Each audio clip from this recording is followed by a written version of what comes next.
Welcome to Real Life with Jenny. My name's Jenny Senapataratna.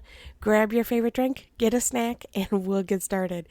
Today I'm still working on my advent calendar even though it's January, and I have a caramel nougat tea and it's like a black tea. So here we go.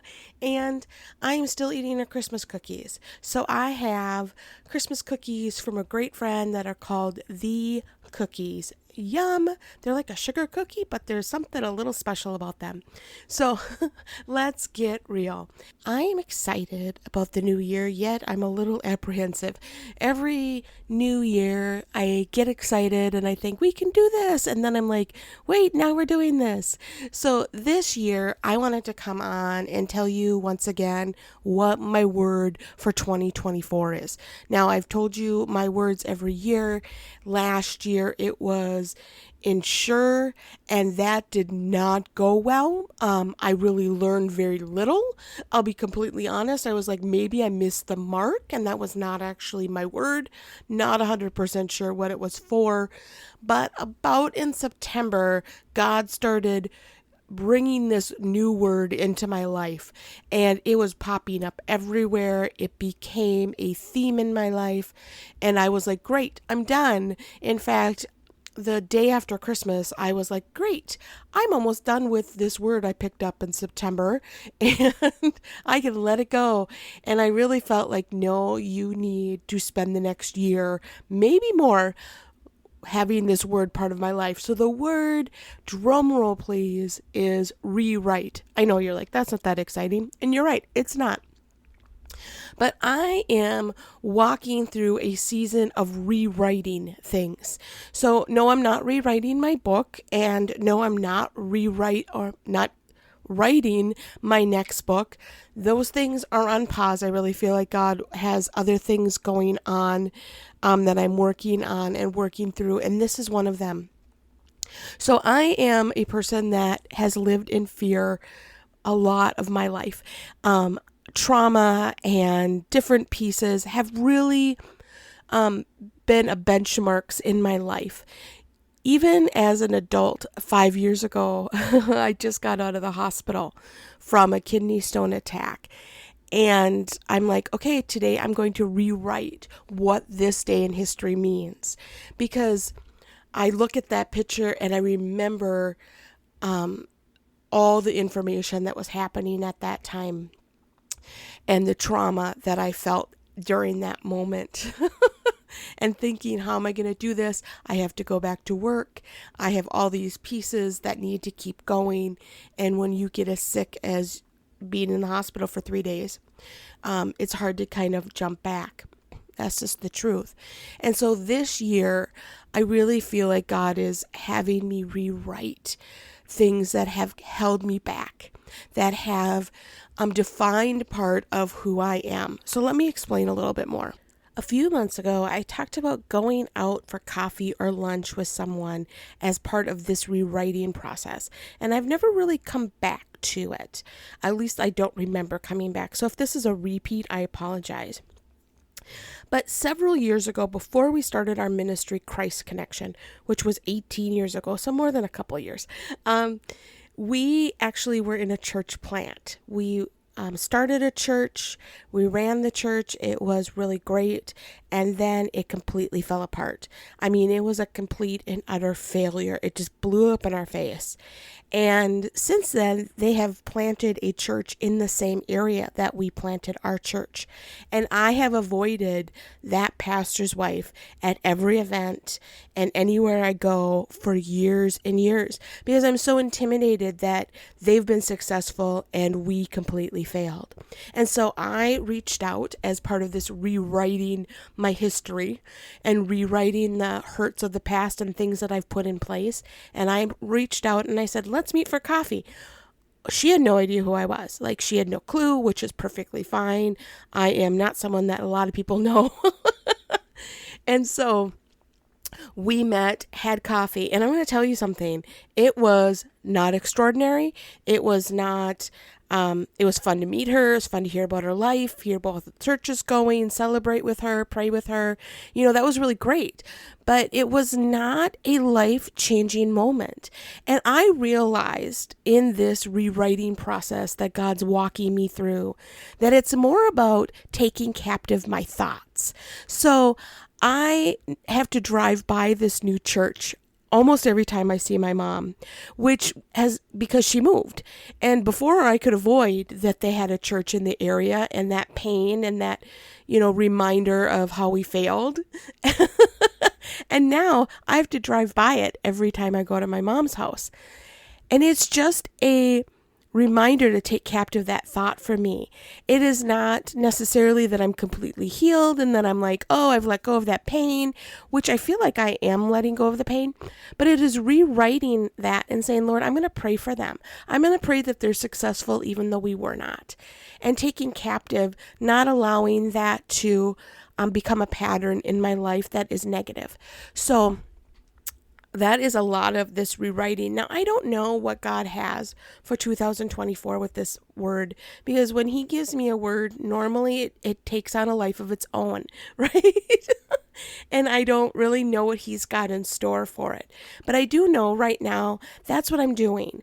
So there is a game out there that I used to love. I mean, absolutely love this game. And the game is called Apples to Apples. I don't know if you've ever played it. I just loved the idea of this game and played it for a long time. And then I played it with someone that was, to say not very nice when they played the game. And I felt like an idiot and like a fool.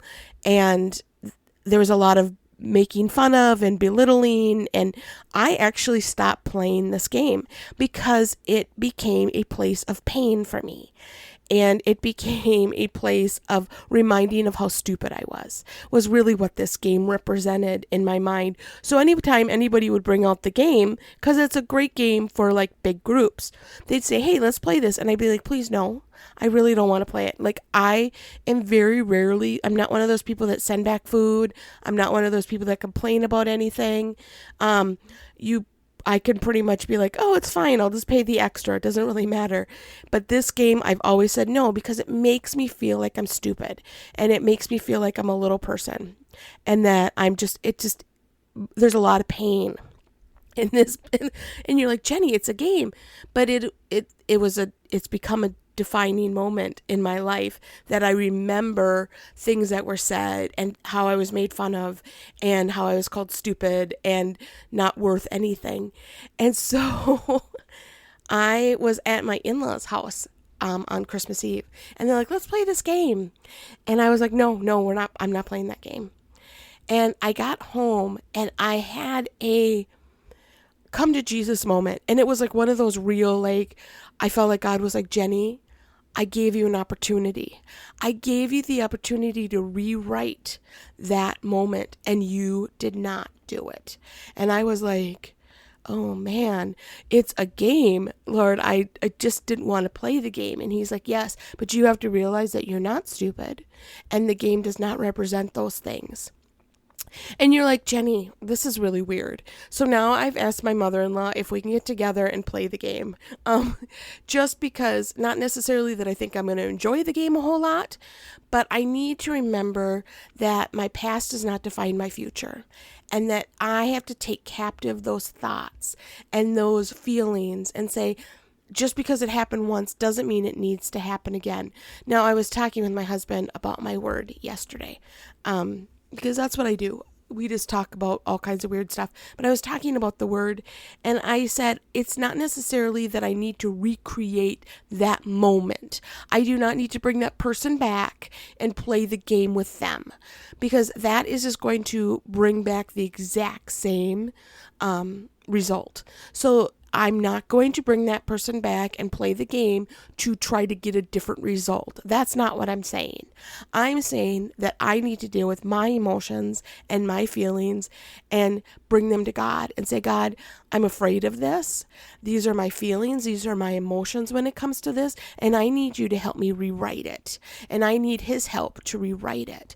So when I met with that pastor's wife, honestly, it was not like an aha moment. I got in the car and I said, okay, God, I need to rewrite my feelings about this church and about my failure. It is not necessarily that I'm going to forget everything, but I need to rewrite the script here. What am I going to do moving forward to say, hey, we did our best. We did not do everything right. We messed up quite a bit. That is part of being a person, an adult. You make mistakes. And so it was really about that for me. And yesterday, there was a podcast I was listening to, which I so rarely do. But there was a podcast with my old pastor, and he's been gone for 10 years now. And he said, stop asking for forgiveness for mistakes, because that's not a sin. It's not a sin to mistake. When you ask for forgiveness for a sin, not a mistake. And I was like, okay, I don't feel, I've gone back with the church plant and God, I don't think we sinned, but we did make mistakes. And so I need to stop asking God to forgive me for things that I really did with the best intention and I messed up. And so it's rewriting that, and it's rewriting that in my head and in my mind and in my heart. And so why am I sharing this with you? Well, I mean, it's my word of the year, so you're going to hear a little bit about it. Very sorry. And the adventures that I feel like God has for me, because he is bringing things to my heart all the time that he's like, you need to rewrite this, you need to rewrite that, because my habits are part of sometimes out of pain and out of different things. And so he's like, you need to rewrite some of this. And I think there's going to be some rewriting of good things too. So I'm excited for that. But I just wanted to bring this before you today as we're entering a new year, to say, are there things that are holding you back that really don't need to hold you back anymore? They were great things to have in your life for temporary, they call them coping mechanisms, right? Temporary things that really helped you at that time. And it's time to let go of them, because you're in a different place now. You're stronger, you're healthier. It's time to let them go and move on to something new. Try something new and rewrite that for yourself. When you're not feeling well, there are certain things that you do.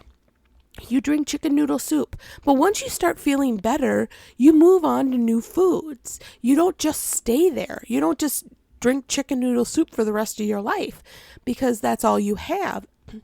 You move on to new foods. But we so often do that. We have a pain. We have something happen. We lose our job. We get into financial trouble. We make a habit because we need to. And then we stay there. And we never rewrite because we've grown and moved on. And so my challenge to you is to look around and say, what have I held on to that I need to let go of and start something new? Well, we'll see how it goes. You can find me at Real Life with Jenny on Instagram, Facebook, and Be Real. You can also find me at christconnection.cc/Jen. I'm super excited about our year of rewriting. We have got a big year ahead of us, every one of us, and great plans that God has before us. So as we get our pens out and we listen to what God has for us, my challenge to you is to take captive every thought. When you have a thought run through your head, take it and say, Lord, is this you? Is this what you want me to be doing? And let's step forward into 2024, willing to change and willing to try new things. You have a great day.